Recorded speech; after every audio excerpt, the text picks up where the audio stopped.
Ivanna Holubtsova starts her day at a local gym in Sumy, Ukraine.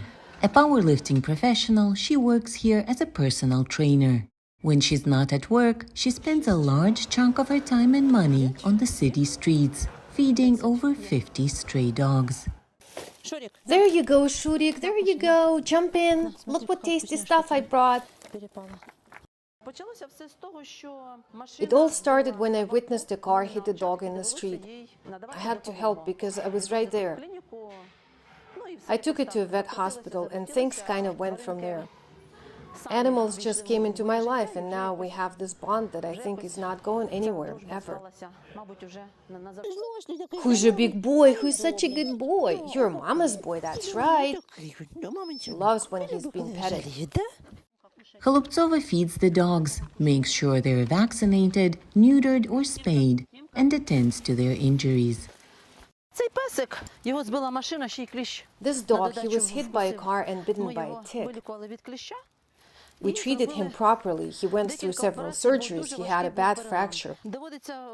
I end up doing almost everything by myself. It's impossible to keep taking animals to vets.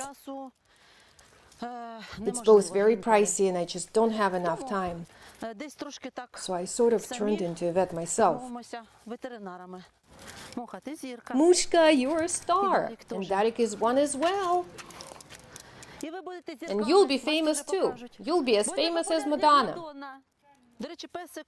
Darik, his owners just threw him out. At the beginning of the war, he just ended up on the streets, like many others like him. Holubtsova says the war has caused the number of stray animals to double. I saw some that looked just like skeletons running around. They haven't been fed for weeks, it seems, so I had to start feeding them as well. And that's on top of me going to the old metal factory that's been shut off, but it's still home to some 24 stray animals.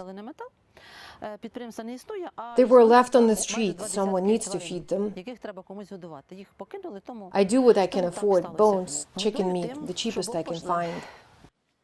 Holubtsova spends more than half her salary on feeding the animals. Every day after work, she feeds the ones that have become dependent on her care.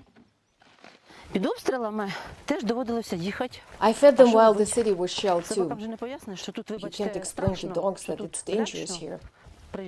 I would arrive, hear the shelling, the dogs would follow me every step and bark. It was all so stressful for them. I biked. It was tough, biking on ice and snow without a car. It was tiring, it was slow.